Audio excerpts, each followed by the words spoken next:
करके यहाँ पदार्पण किया है, संघ को लेकर के पदार्पण किया है। बहुत बहुत भाग्यशाली हैं आप सब, जबकि महाराज श्री के आपको दर्शन हो रहे हैं। वर्तमान काल में सच्चे साधुओं के दर्शन हो जाना, एक बार दर्शन हो जाना मात्र अपने सौभाग्य का परिचय देता है। सबको सहज सुलभ नहीं होते दर्शन। ऐसे आगमनिष्ठ चर्या विशिष्ट परम पूज्य प्रमाण सागर जी महाराज जब आपको दर्शन देते हैं तो अपने आप के भाग को नियम से हमें सराहना चाहिए कि हम धन्य हो गए, आज हमें महाराज श्री के उड़ते ही दर्शन हो गए। इस धरा में जबकि आप विराजमान हैं, यह कन्हैया लाल जी जो कि जिनका बेटा शिरोमणि संरक्षक गुणायतन है, जो कि इस यात्रा संघ के संयोजक हैं और संयोजक के साथ साथ गुणायतन के महामंत्री भी हैं। ऐसे नगर में आपने आकर के उन्हें भी धन्य किया है। उनकी आप आवभगत जो है स्वीकार करके उन्हें प्रदान करेंगे। आज आपके संयोग से, आपके शुभ योग से संकट समाधान का कार्यक्रम प्रारंभ होने जा रहा है। सबसे पहले इस सभा में एक बेटा ऐसा विराजमान है जो अशोक जी पाटनी, जिन्हें मैं क्या पूरी दुनिया जैन जगत का भामाशाह कहती है, जिन्होंने संपूर्ण भारत में संपूर्ण धर्मायतनों में अपनी दान राशि का पूरी उदारता के साथ सदैव सदैव दान किया है। ऐसे अशोक जी पाटनी का पोता आदि विराजमान है। वह आदि आंखों में पट्टी बांध करके नोट के नंबर या कुछ भी पढ़ने में पूरी तरह से सक्षम है। यह एक जादुई करिश्मा इसके माध्यम से हम देखेंगे। बेटा आदि आ जाओ।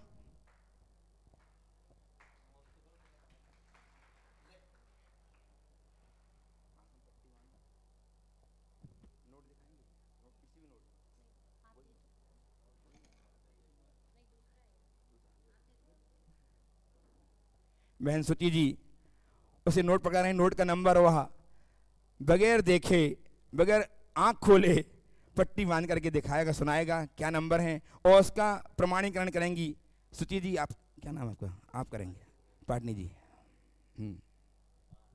उनकी मम्मी सुची जी पाटनी और प्रमाणीकरण करेंगे भाई आप जो बाजू में, ये करेंगे कि हाँ ये ठीक बोल रहा है। माइक में बोलो।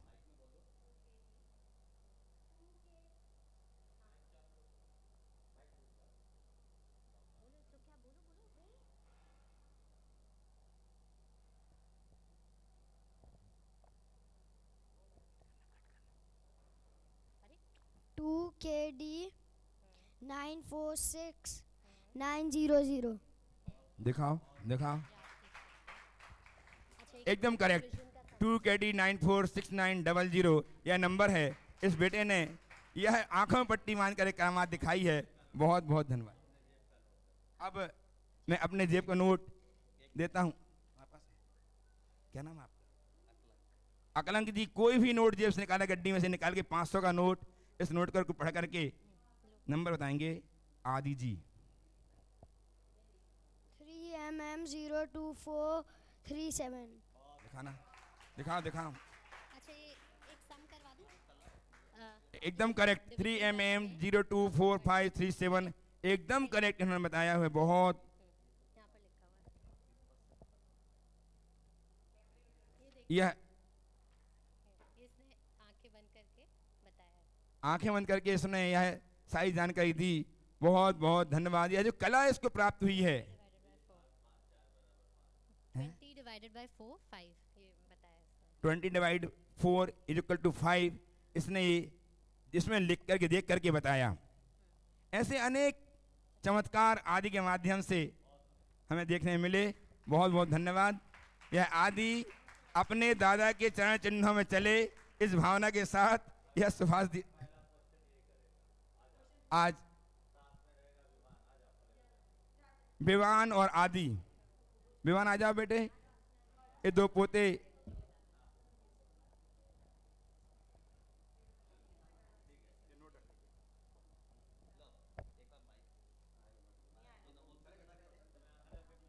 स्टार्ट हो। उसके पहले प्रश्न के लिए आदि चमत्कार दिखाने के बाद एक क्वेश्चन परम पूज्य महाराज जी से कर रहा है। बोलो बेटा। महाराज जी मैं दादा के जैसे कैसे बनूं? वाह, इस बच्चे ने बहुत अच्छा प्रश्न किया है।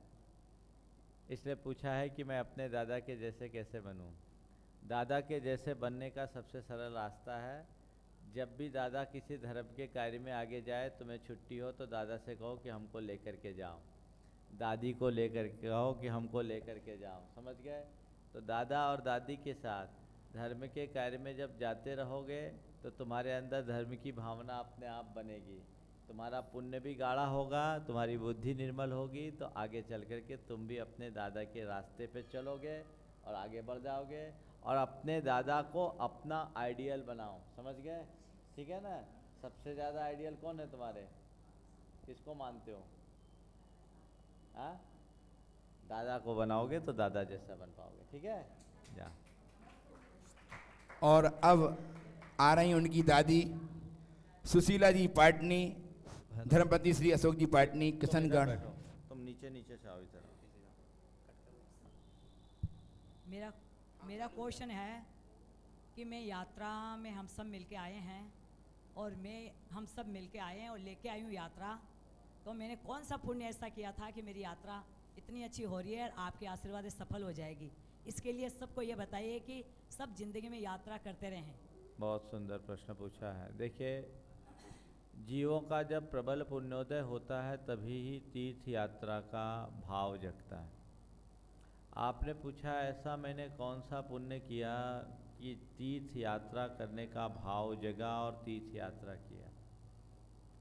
पर्टिकुलर मैं किसी पुण्य कर्म का नाम तो नहीं बता सकता, क्योंकि शास्त्र में ऐसा कोई विधान देखने को मिला नहीं कि मैं कह दूं कि इस पुण्य कर्म के उदय से ऐसा हुआ।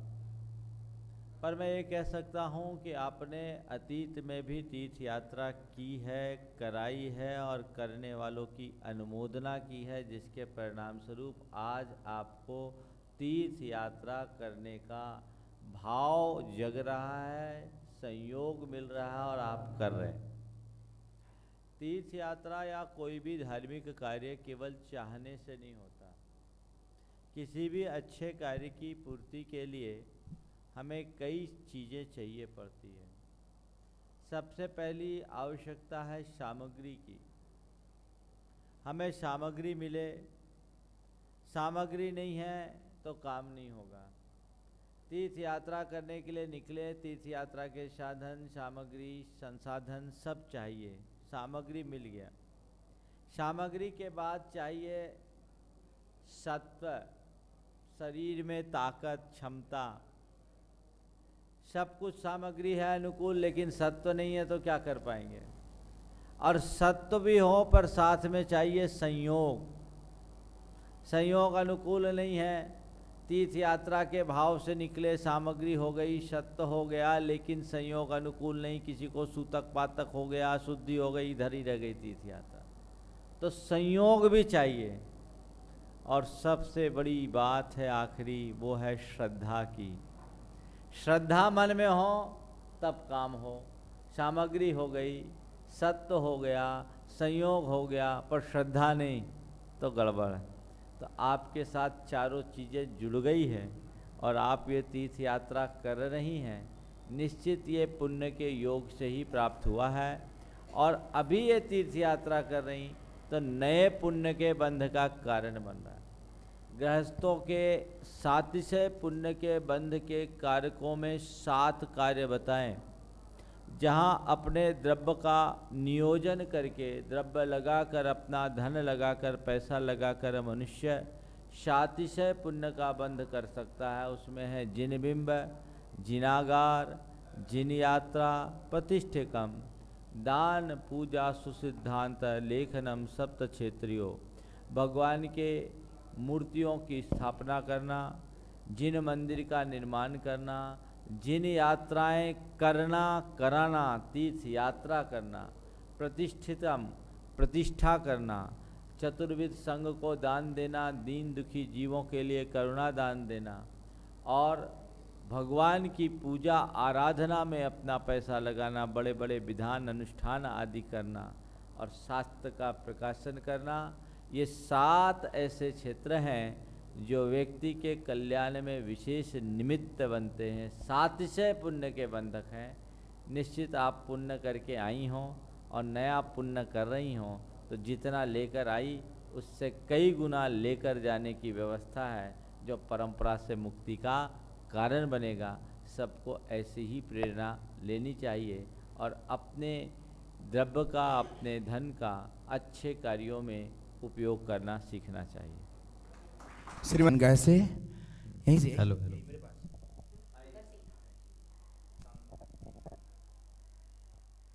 नमस्ते महाराज जी, नमस्ते महाराज जी। महाराज जी, मेरा प्रश्न है कि हम जैन धर्म, जैन कुल में पैदा हुए हैं और हम लोग देखते हैं कि अजैन जो लोग हैं, हमारे जितने भी तीर्थंकरों की जन्मस्थली है, भेदिनी वगैरह, हम कई जगह कल जाके आए, पार्श्वनाथ, सुपार्श्वनाथ, चंदापुर, लेकिन वो क्षेत्र इतने पिछड़े हुए हैं, यहाँ मतलब अजैन लोग अपना सब कुछ कर रहे हैं और हम आगे नहीं बढ़ते। इसमें हमारी कमी है या वो अजैन हम पर हावी हैं? ऐसा क्या है कि जो हमारे क्षेत्र डेवलप नहीं हो पा रहे हैं और हमें देख करके थोड़ा अंदर से लगा कि हम में पैसे की भी कमी नहीं है जैन समाज में, फिर ऐसा क्यों हो रहा है? देखिए, इसके पीछे कई कारण हैं। एक तो एक काल का प्रभाव है कि जहाँ जहाँ धर्म का प्रवर्तन हुआ वहाँ आज धर्मी नहीं। चंद्रगुप्त के 16 सपनों में ऐसा आया था कि सरोवर बीच में सूखा है, चारों ओर कमल खिले हैं। इसका तात्पर्य कि इस काल में ऐसा होगा कि जहाँ मूल धर्म का प्रवर्तन हुआ वहाँ धर्म कम होगा और दूरवर्ती क्षेत्रों में ज़्यादा होगा।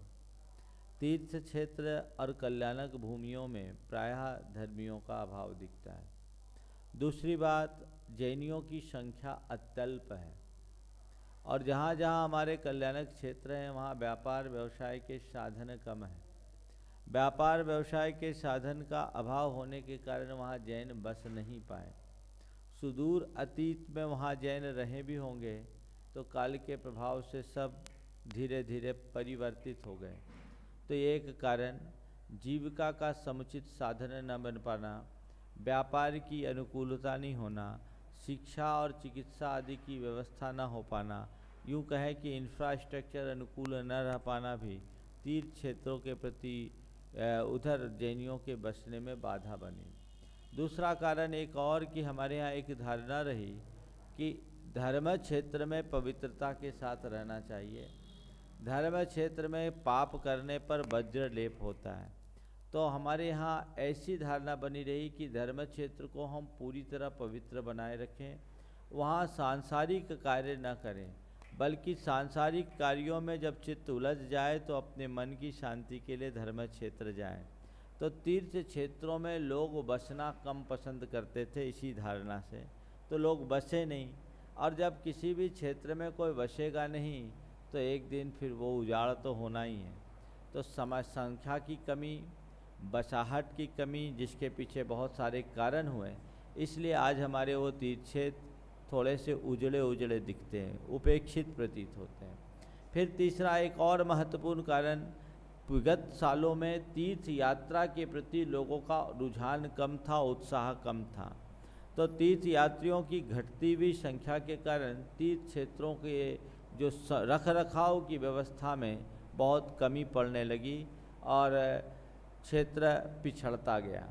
अब ये समय आया है जिसमें लोगों की धार्मिक भावना बढ़ी है, तीर्थ यात्रियों की संख्या बढ़ी, हर तीर्थ क्षेत्रों में आधारभूत सुविधाएं बनने लगी, मिलने लगी, वहाँ की आमदनी बढ़ गई, तो क्षेत्रों का विकास दिनों दिन हो रहा है।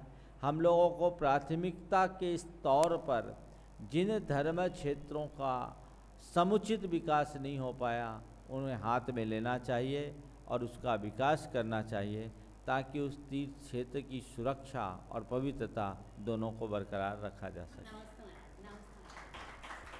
श्रीमती इंदु जी शिखा जैन, धर्मपत्नी प्रभात हैप्पी जी मुंबई से एपी यात्रा में हैं और आचार्य श्री के भक्तों की अग्रणी सूची में इनका नाम है। वे भी अपना प्रश्न। महाराज श्री नमोस्तु नमोस्तु नमोस्तु। सबसे पहले तो मैं धन्यवाद देती हूँ सुशीला भाभी जी को, उन्होंने हमें इस यात्रा में सम्मिलित किया, क्योंकि जब वो इस यात्रा को लेके आ रही थी उन्होंने हमसे पूछा था कि हम चलेंगे, हमने मना कर दिया था, पर शायद हमारा कुछ पुण्य उदय ऐसा आया कि हम इस यात्रा में भाभी जी लोगों के साथ, सुशीला भाभी जी और शांता भाभी जी के साथ सम्मिलित हो गए। मेरा पहला प्रश्न ये है कि प्रमेय और अप्रमेय किसे कहते हैं। और दूसरा प्रश्न ये है कि जब हम श्वेतांबर साधु के प्रवचन टीवी में सुनते हैं और उनके प्रवचन इतने अच्छे होते हैं कि लगता है कि जैसे हमारे ही साधु प्रवचन कर रहे हैं पूरे जैन उसकी लॉजिक से, तो क्या हमें उससे सुनना चाहिए या नहीं सुनना चाहिए। तीसरा प्रश्न एक साथ और कर लेती हूँ क्योंकि कभी मौका मिलता नहीं है, आज मौका मिला है तो सब प्रश्न ऐसा लग रहा है सब प्रश्न एक साथ कर लूँ। मुंबई जैसी महानगरी में रहते हैं लेकिन गुरुजी का आशीर्वाद है और जहाँ गुण स्थानों की बात आती है तो वहाँ भावों में उतार चढ़ाव आते रहते हैं। जब उतार चढ़ाव आते हैं तो लगता है कि ऐसा नहीं ऐसा होगा महाराज जी। लेकिन आप बताइए उन गुण स्थानों में सिर्फ मुनियों की चर्चा की जाती है तो क्या वहाँ आरिकाएँ सम्मिलित होती हैं या नहीं होती हैं। देखिए, सबसे पहला प्रश्न है आपका, प्रमेय और अप्रमेय किसे कहते हैं। प्रमेय शब्द का अर्थ होता है, खड़े रहे, प्रमेय का मतलब होता है जो जानने योग्य हो, जो ज्ञान का विषय हो उसको बोलते हैं प्रमेय, और जो ज्ञान का विषय न हो उसको बोलते हैं अप्रमेय। यदि देखा जाए तो लोक में ऐसा कोई भी वस्तु, ऐसा कोई भी पदार्थ नहीं है जो अप्रमेय हो।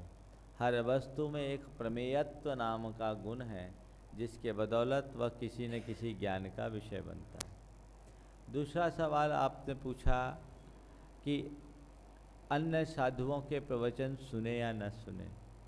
देखो, जब हम मूलभूत वैल्यूज की बात करते हैं तो हमको सब में समानता दिखती है और अच्छी बातों को सुनने में कोई बाधा नहीं है। लेकिन हमारे यहाँ एक बात कही गई है, वक्तुः प्रामाण्यात् वचन प्रामाण्यम।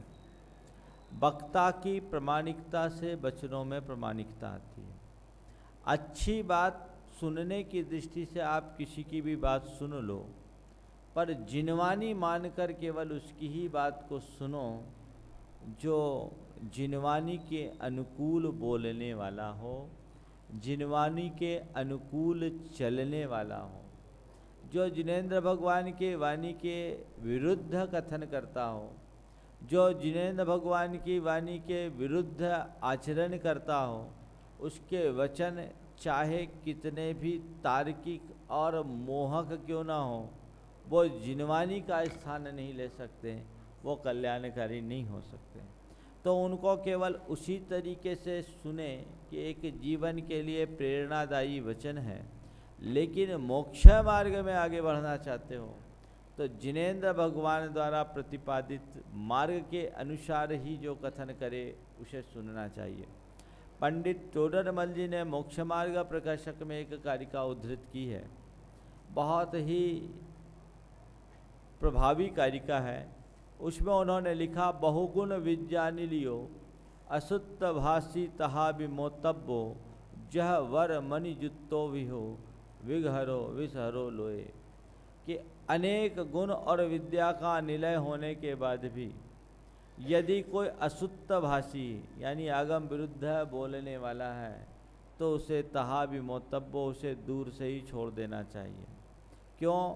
जह वर मणि जुत्तो विहु, सांप चाहे कितनी भी कीमती मणि से युक्त क्यों न हो, विषहरो विघहरो लोए, विषधर तो लोक में विघ्न कर ही होता है। मणि के मोह में, मणि के लोभ से सांप के पास जाओगे तो मणि तो मिलने से रही, प्राण और गंवाना पड़ेगा, कब डंस मार दे तो कोई भरोसा नहीं। इसलिए अपने कंसेप्ट को स्थिर रखते हुए ही किसी की बात को सुनना चाहिए, समझना चाहिए, और जिनवानी मानकर तो केवल उसकी ही बात मानना जो जिनवानी के अनुरूप चल रहा हो। तीसरा सवाल जो आपका है वो कि बम्बई जैसे शहर में रह कर के उतार चढ़ाव भावों में आते क्या करें, और गुणस्थानों की चर्चा केवल मुनियों के साथ है। नहीं, गुणस्थानों का संबंध मुनियों से नहीं है। मिथ्या दृष्टि से लेकर अयोग केवली तक 14 गुणस्थान हैं, और इन 14 गुणस्थानों में शुरुआत के 5 गुणस्थान गृहस्थों के हैं। मुनियों का तो 6वें गुणस्थान से क्रम शुरू होता है। तो ये धारणा ठीक नहीं कि गुणस्थानों की जब भी चर्चा आती तो मुनियों की आती है। लोग गुणस्थान को समझते नहीं। आपके पिंडरई गांव में मेरा एक चातुर्मास हुआ जब 1989 में, तो एक सज्जन जो नियमित स्वाध्याय भी करते थे कथित रूप से, तो उन्होंने कहा महाराज हमको समझ में नहीं आता, हम गृहस्थों का तो पहला गुणस्थान भी नहीं हो सकता। बोले गुणस्थान और गृहस्थों को कैसे होगा? लोगों में ये धारणा है, लोग सोचते हैं गुणस्थान का मतलब गुणों का स्थान।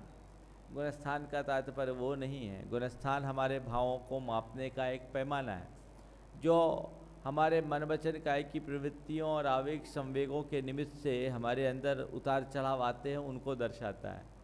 तो 1 से 5 गुणस्थान आप गृहस्थों के हैं। मुनियों के गुणस्थानों की चर्चा नहीं है, पर मैं इतना कहता हूँ कि मुनियों की चर्चा से गृहस्थों का गुणस्थान सुधरता है। मुनियों के समागम से, मुनियों की चर्चा से, मुनियों के सानिध्य से तुम्हारा गुणस्थान सुधर सकता है। जब भावों में गिरावट आने लगे तो गुरुओं के संसर्ग में चले जाओ, उनके प्रेरणा से, उनके उपदेश से, उनके मार्गदर्शन से, उनके सानिध्य से भाव विशुद्धि बढ़ सकती है, और ऐसी बढ़ सकती है कि गिरता हुआ मन भी चढ़ जाए, बुझता हुआ मन भी फिर से जल उठे और जीवन का पथ प्रशस्त हो जाए। हाँ, प्रथम चरण में इतना तो हो कि हम मिथ्या दृष्टि से सम्यक दृष्टि की ओर बढ़ें। हमारा चित्त जिनेंद्र भगवान से जुड़े, सच्चे देवशास्त्र गुरु से जुड़े, ग्रहित मिथ्यात्व से मुक्त हो, फालतू कर्म कांडों और आडंबरों से बचे, मूल तत्व ज्ञान को आधार बनाकर आत्मनिष्ठ दृष्टि जगे, तो ये मानकर चलें कि सम्यक की ओर हम अपना कदम बढ़ा रहे हैं। मिथ्यात्व का अंधेरा छट रहा है और इसी सम्यक की रोशनी में जीवन का कल्याण हो सकता है। ऐसा प्रयास और ऐसा मनोभाव जगाना चाहिए। श्रीमती ममता जी जैन मुंबई से, उसके पूर्व ये कहूँ कि गुणायतन का क्वेश्चन करके उन्होंने बहुत अच्छी बात कही है। गुणस्थान का क्वेश्चन करके, गुणस्थान का साकार रूप यदि कहीं देखना है, आपकी आत्मा में कौन से गुणस्थान हैं, कहाँ हैं, तो उसे आप सम्यक शिखर में जाकर देखिएगा। महाराज श्री की संकल्पना, उनकी एक प्रकल्प ना एक ऐसी साकार होने जा रही है जिससे आत्मा के गुणस्थानों को आप अपनी आंखों से निहार सकेंगे। ये बहुत अच्छा क्वेश्चन किया था।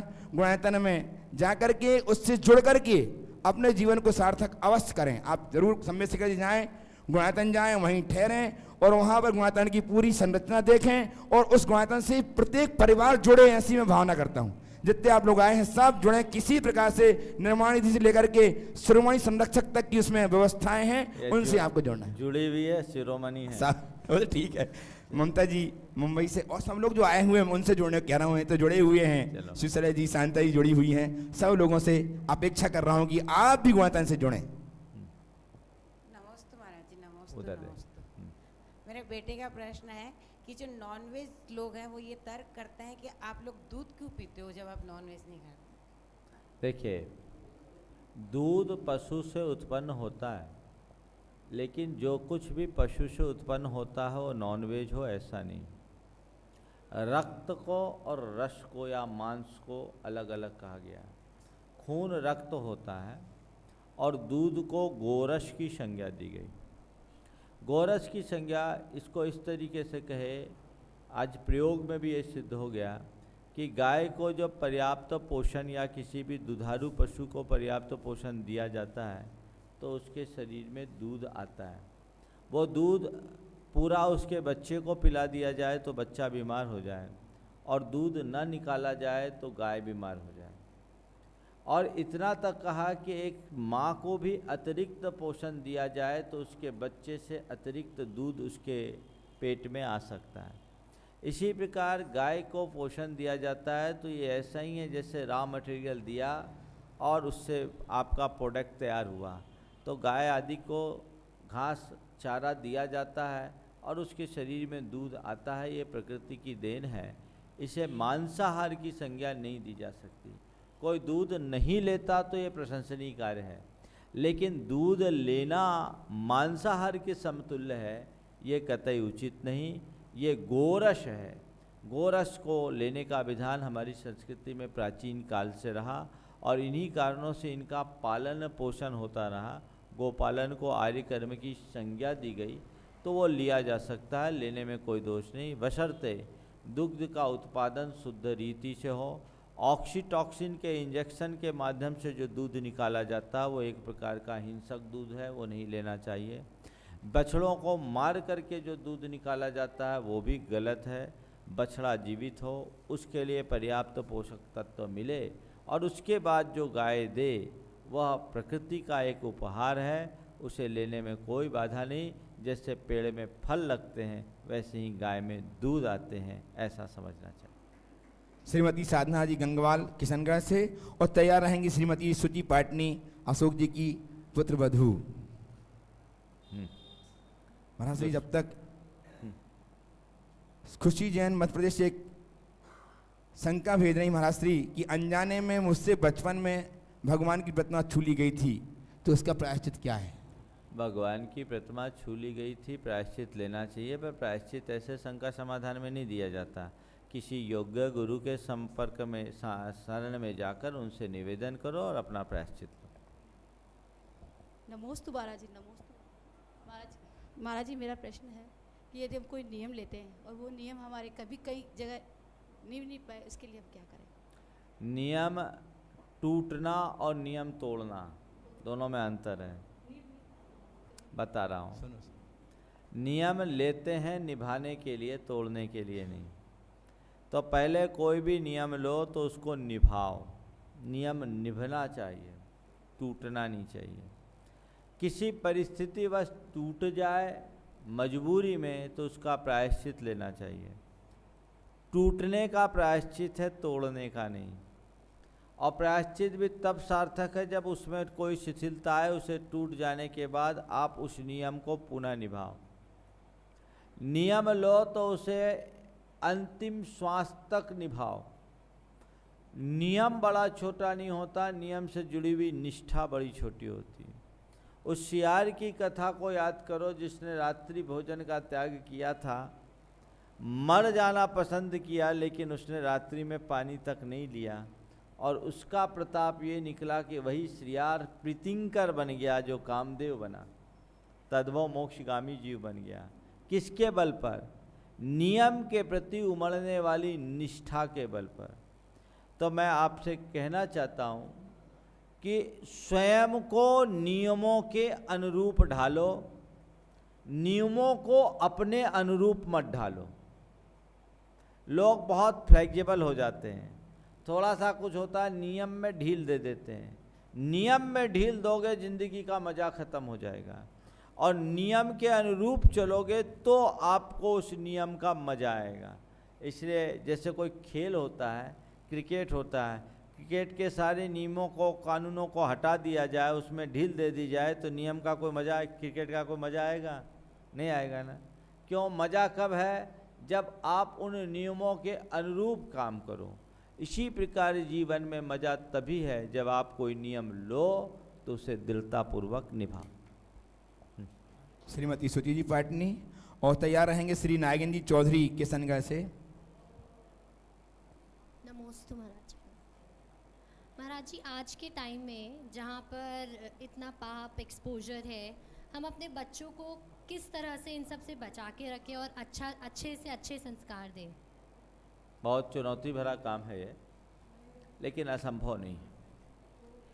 किसी की नींव मजबूत होती है तो कितना भी बड़ा भूकंप क्यों ना आ जाए, उस मकान का कुछ भी नहीं बिगड़ता, बाल बांका नहीं होता। प्रारंभ से बच्चों के मन में दो बातें भरनी चाहिए।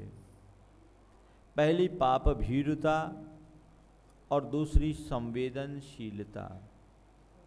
बच्चों के मनोमस्तिष्क में इस बात को गहरा बना दें कि पाप क्या है, पाप का परिणाम क्या है।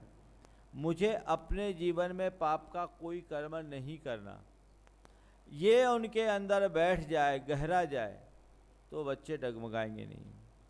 और मूल रूप से हिंसा एक पाप है।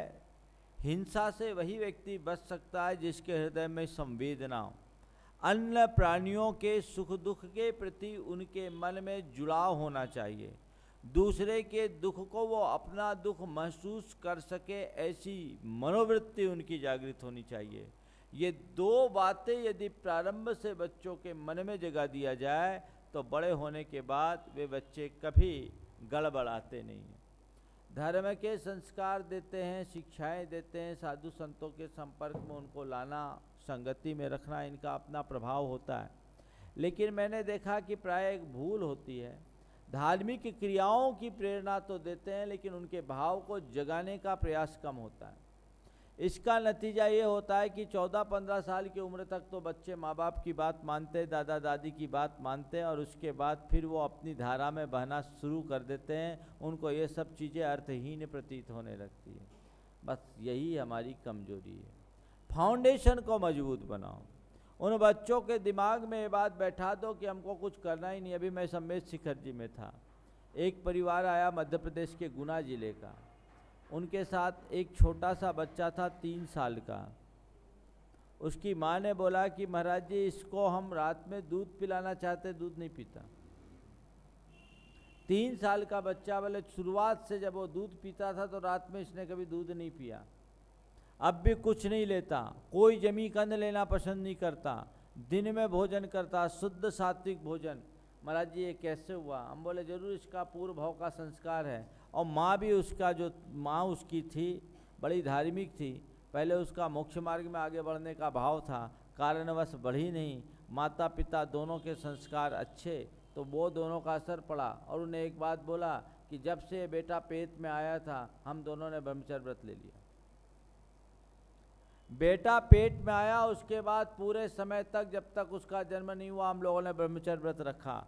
तो ये संस्कारित माँ बाप जिसके होंगे, उनके संतान के अंदर ऐसे गुण नहीं आएंगे तो क्या होगा? ये उदाहरण है। तो ऐसा किया जा सकता है।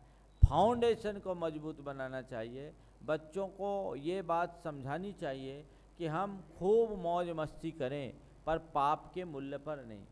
बच्चों के ऊपर कोई चीज़ धर्म थोपा ना जाए, उनके हृदय में जगाया जाए। उनको ये बात अच्छे से बता दिया जाए कि क्या गलत है और क्या सही है, और गलत है तो क्यों गलत है, ये बताना चाहिए। हम लोग प्राय ये कहते हैं ये नहीं करना, ये नहीं करना। क्यों नहीं करना? उनको उसको बहुत लॉजिकली बताना चाहिए। उनको बैठ जाए बात कि नहीं ये बात बिल्कुल सही करी, मेरी मम्मी बिल्कुल सही करी, मेरी दादी बिल्कुल सही करी है, ऐसा हमको नहीं करना। और उनके मन में ये बात भी हो जाना चाहिए कि मेरे माता पिता या मेरे पेरेंट्स जो मेरे लिए कह रहे हैं वो मेरे हित के लिए हैं।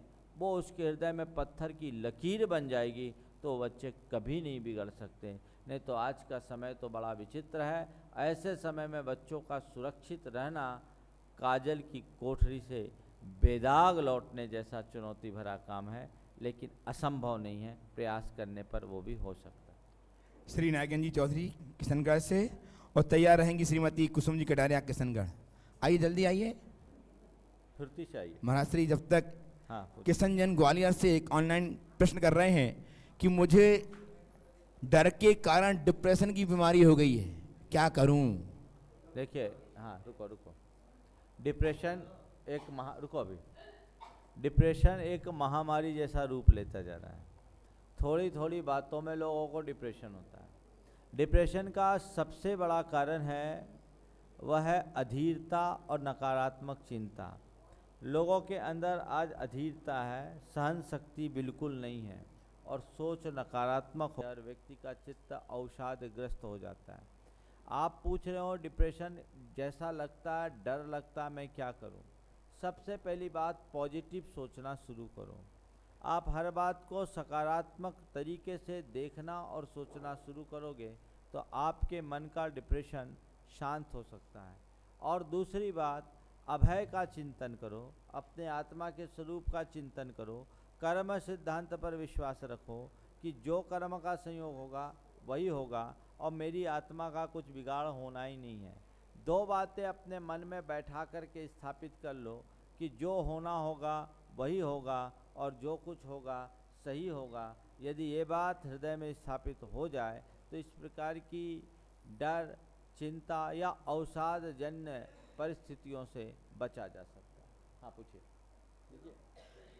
किशनगढ़, और तैयार रहेंगी सालू जी बेनाड़ा किशनगढ़ से। तैयार, आगे आ जाएं, आगे आ जाएं। हाँ बोलो। नमोस्तु महाराज जी, मैं किशनगढ़ से हूँ। मेरा प्रश्न है भाभी जी के साथ यात्रा पे निकला हूँ समय सीकर जी के लिए। माइक पास में रखो। समय सीकर जी के लिए और यात्रा मुंह के लिए पास ले जाओ। यात्रा के लिए निकला था। ये मेरा पुण्य है या भाभी जी का पुण्य है, इसमें मेरा क्या है? देखो, जिनके निमित्त से आप यात्रा कर रहे हैं उनका पुण्य और ऐसा निमित्त है कि उनने यात्रा करने का भाव जगाया, और आपका भी पुण्य है कि उसमें आपका नंबर आया। आपका पुण्य है, आपका नंबर आया, उनने आपसे कहा, आपके मन में भावना जगी, आप कर लिए। कदाचित उनने आपसे कहा नहीं होता तो आप नहीं आते, अगर कहा होता और फिर भी आपके अंदर भावना नहीं होती तो आप नहीं आ पाते। कहा है भावना होती लेकिन शरीर का स्वास्थ्य अनुकूल नहीं होता तो नहीं आते, और अगर सूतक पातक लग गया होता तो आकर के भी वंदना नहीं कर पाते। तो पुण्य के साथ पुण्य होता है, तब सब कुछ प्लस प्लस चलता जाता है। चलिए, श्री कुसुम कटारिया और श्रीमती शालू बेनाड़ा जी आगे एक पंक्ति में जाएं।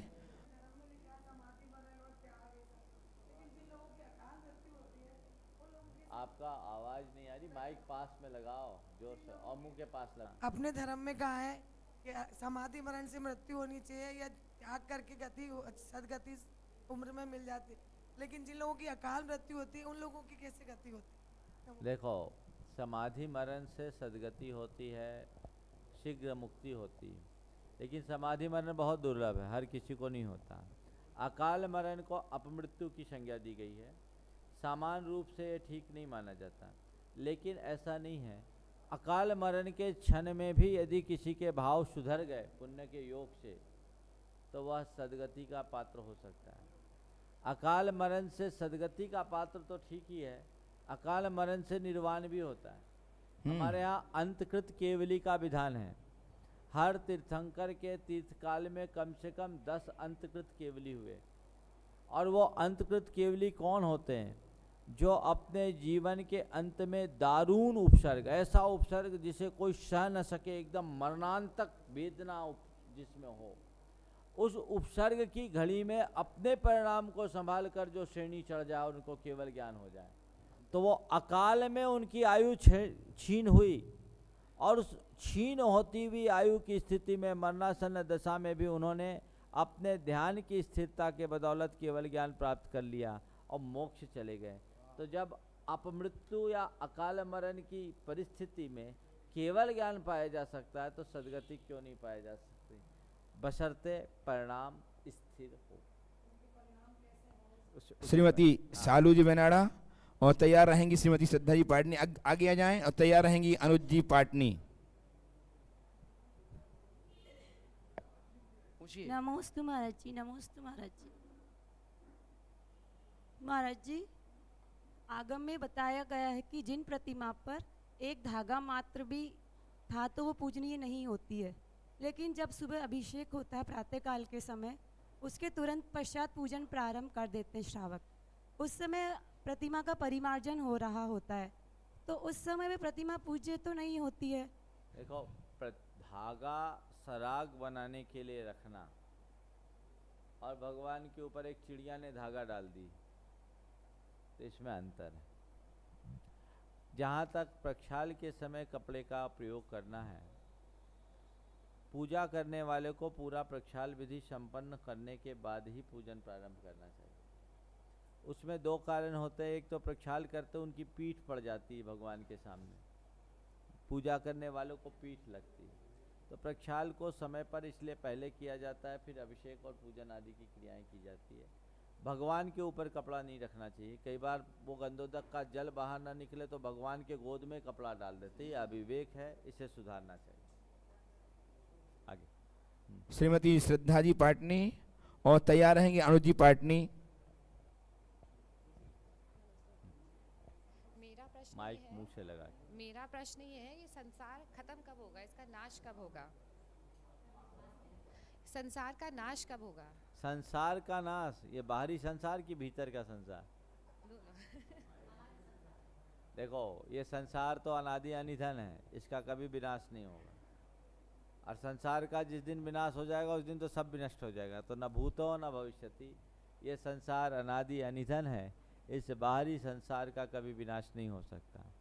अब रहा सवाल भीतर के संसार का, उसको हमने बनाया है, वो हमारी मोह और ममता का विस्तार है। जब तक मोह ममता हमारे भीतर है तब तक हमारा संसार है। मोह ममता के समाप्त होते ही हमारा संसार सिमट जाएगा। इसलिए अपने मोह माया को छीन करने का प्रयास करना चाहिए। वीतरागता के पथ का आश्रय लेने वाले ही अपने संसार को समेट सकते हैं। श्रीमती अनुजी पाटनी और तैयार रहेंगी श्रीमती विद्या जी छावड़ा राजस्थान से ही। नमस्ते महाराज। महाराज जी, मेरा ये प्रश्न है कि मेरी शादी के बाद मुझे धर्म में थोड़ी सी रुचि आई है। ऐसा क्या किया जाए कि आगे निरंतर रुचि बढ़ती चली जाए और परिवार में भी ऐसे कुछ संस्कार डाल सकूं जिससे कि उनकी भी रुचि बढ़े? निश्चित आपका पुण्योदय है कि आपकी धर्म में अभिरुचि बढ़ी। आपने पूछा, सवाल नहीं आया क्या? इन्होंने पूछा है कि मेरी शादी के बाद मेरी धर्म में रुचि बढ़ी, ऐसा क्या किया जाए कि मेरी धर्म की रुचि बढ़ते जाए और मेरे परिवार के लोगों की भी धार्मिक रुचि दिनों दिन बढ़ती जाए, यही पूछा? हाँ, समझ गया। ये चाहती मैं ऐसा क्या करूं जिसमें सब बढ़े। तो देखिए, आपकी धर्म की रुचि बढ़ी, ये आपका सौभाग्य है। और धर्म की रुचि को बढ़ने के लिए आप देखिए कि जिनके निमित्त से धर्म रुचि बढ़ी उस निमित्त को पकड़ते जाओ। सच्चे देव शास्त्र गुरु का समागम, आप बहन जी की तरफ हाथ दिखा रही हो तो योगदान है। तो जिसके निमित्त से धर्म की रुचि बढ़ी उनको पकड़े रहो। खरबूजा खरबूजे को देखकर रंग बदलता है, तो रंग बदलेगा, आप धर्म रुचि के क्षेत्र में आगे बढ़ते जाओ। फिर दूसरी बात, अपने परिवार के लोगों के साथ ऐसा व्यवहार करो कि वो आपके परिणाम, आपके भाव और बर्ताव को देखकर प्रभावित हो। धर्म की रुचि ऐसी आपकी दिखे जिससे उनको लगे कि जब से ये धर्म से जुड़े इनके जीवन में बदलाव है, वो प्रेरणा बने, उनके ऊपर धर्म थोपना ना पड़े। और एक बात जरूर मैं कहना चाहूँगा कि धार्मिक कार्य करने वाले को इतना धर्म ना करो कि घर का काम बिगड़ जाए। उनको शिकायत का अवसर मत दो। कई बार मैंने देखा है कि खासकर महिलाओं के साथ वो ज़रूरत से ज़्यादा धार्मिक हो जाती है और घर को भूल जाती है, तो घर भर के लोगों को धर्म से एलर्जी होने लगती है। ऐसे भी उदाहरण मेरे पास आए हैं। तो ऐसा कार्य कभी मत करना। उनको शिकायत का अवसर न मिले और अपने समय को आप ठीक तरीके से नियोजित करते हुए धर्म के कार्य में लगें तो परिणाम अच्छा हो। श्रीमती विद्या जी छावड़ा और तैयार रहेंगे श्री नरेश भाई सूरत से।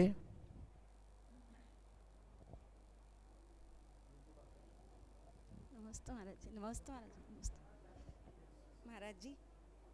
महाराज जी, मेरा ये क्वेश्चन है कि एक बार मैंने माइक चालू करो पहले। नहीं है चालू, नहीं है चालू, नीचे से करो। कहाँ है चालू? नमस्ते महाराज जी। नमस्ते महाराज जी, मैंने एक बार प्रणाम सागर जी के प्रवचन में सुना था कि ये हूँ स्वतंत्र निष्काम ज्ञाता दृष्टा आत्म राम। तो ये हमें सामायिक में ये बोलना चाहिए या नहीं बोलना चाहिए?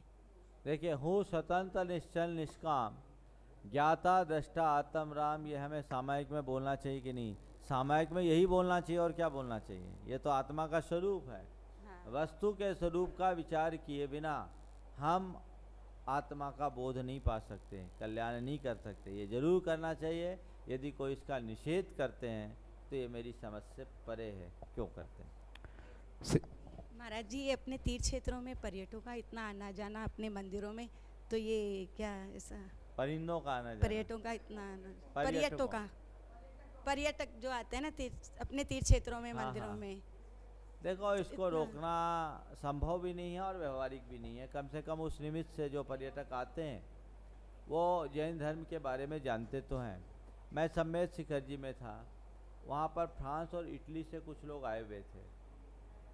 और जब शिखर जी आए, ऐसे ही आए तो उनको झारखंड में भ्रमण कर रहे थे, मालूम पड़ा, उन्होंने बताया कि इससे पहले हम जैन के बारे में जानते ही नहीं थे, बुद्धिज़्म के बारे में जानते थे, जैनिज़्म के बारे में जानते ही नहीं थे।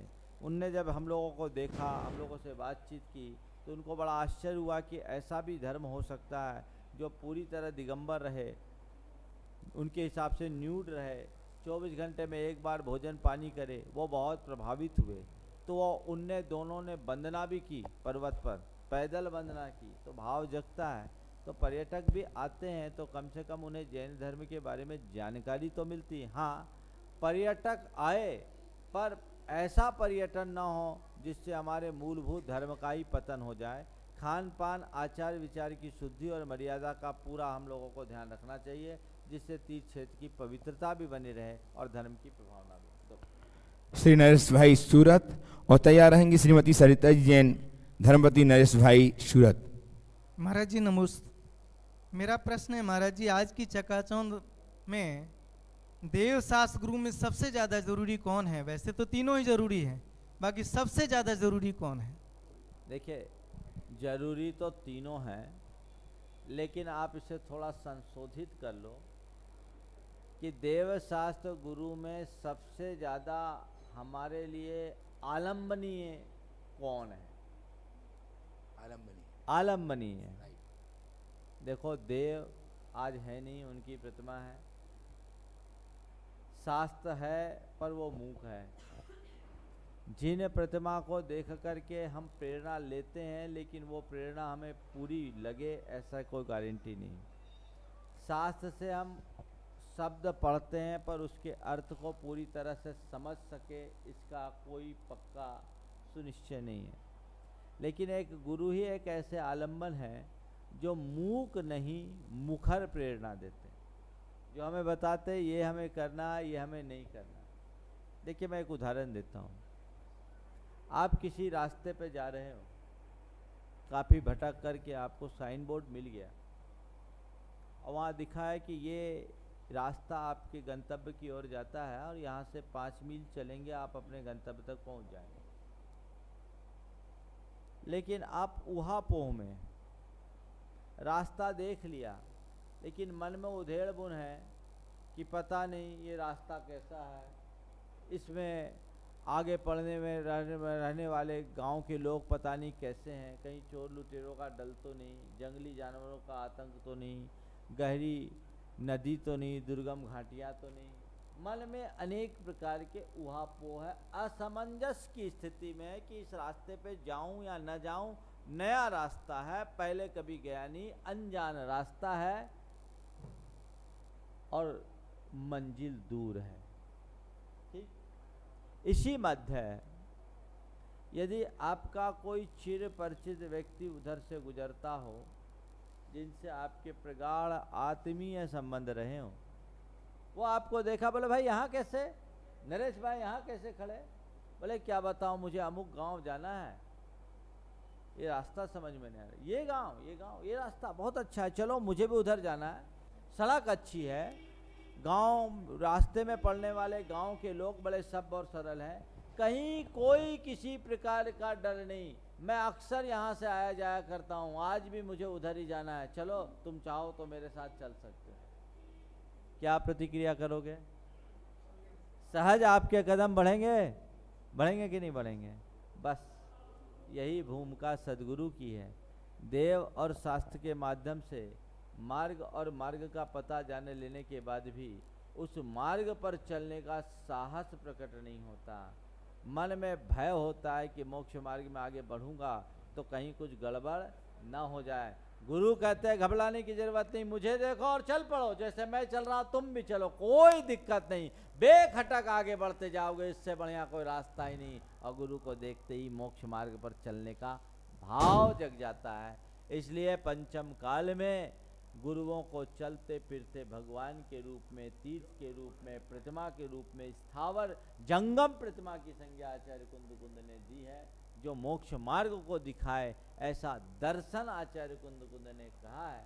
इसलिए देव शास्त्र गुरु में गुरु की महिमा आज सर्वोपरि होती है, जो हमारे लिए मोक्ष मार्ग में आगे बढ़ने के लिए प्रेरणा देती है। श्रीमती सरिता जी जैन सूरत से और तैयार रहेंगी श्रीमती जूली जैन किशनगढ़। नमोस्तु महाराज जी। नमोस्तु महाराज जी।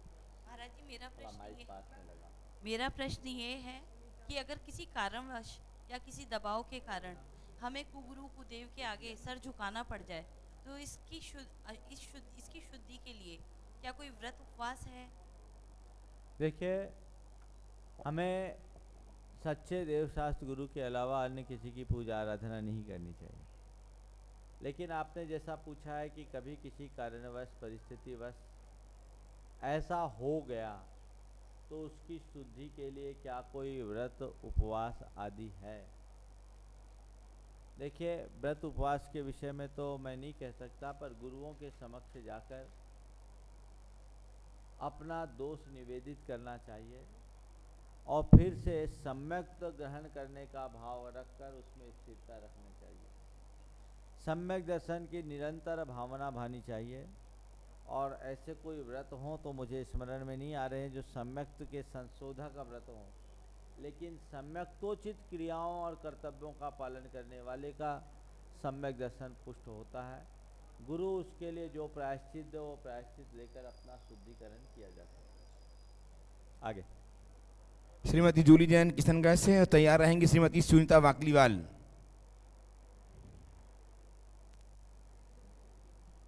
जल्दी आए, थोड़ा जल्दी तैयार रहें, समय हो रहा है, जल्दी जल्दी करें।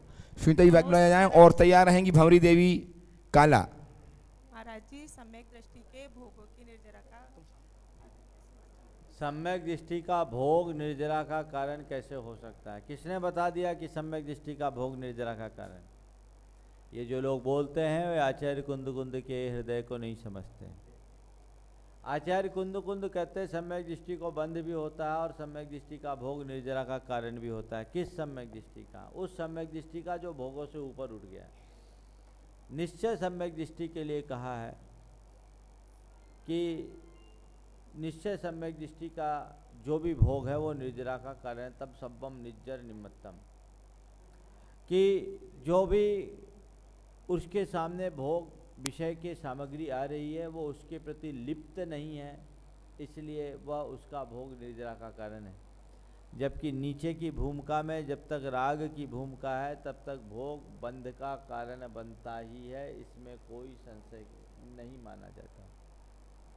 आचार्य कुंद कुंद ने जो कहा है, गाथा मेरे ध्यान में नहीं आ रही है, उदयस्य न कुब्बदे दब्बे उभुजन्ते दब्बे उभुजन्ते नीमा जायदे सुहम च दुखम च तमसु दुख मुदन्नम वेददी अजनिजरम जादी। भीतरागता के कारण कुछ भी भोगो वो निर्जरा का कारण है, और राग सहित कुछ भी भोगोगे वो बंध का कारण है। तो भीतरागी निश्चय सम्यक दृष्टि होते हैं, व्यवहार सम्यक दृष्टि नहीं। एक मुनि महाराज ध्यान में लीन है और उस ध्यान लीन अवस्था में ठंड हो कड़कड़ाती और कोई उनको रजाई भी उड़ा दे तो महाराज के लिए वो रजाई भी निर्जरा का कारण बन जाएगी, क्योंकि वो उससे उपसर्ग मानकर आत्मस्थ हो जाएंगे। लेकिन ये देख कर कि रजाई हमारे निर्जरा में बाधक नहीं है, कोई रजाई ओढ़ ले तो बंध का कारण, समझ गए। एक मुनिराज ध्यान में लवलीन है और उनके सामने कोई सुरांगना हाव भाव विलास कर रही है, नृत्य गीत आदि चला रही है। आंखें खुली है, वो दृश्य सामने दिख रहा है। कान खुले है, वो शब्द स्वर लहरी उनके कानों में जा रही है, लेकिन वो सुन करके भी अनसुना कर रहे हैं, देख करके भी अनदेखा कर रहे हैं, इसलिए उनका वो भोग निर्जरा का कारण है।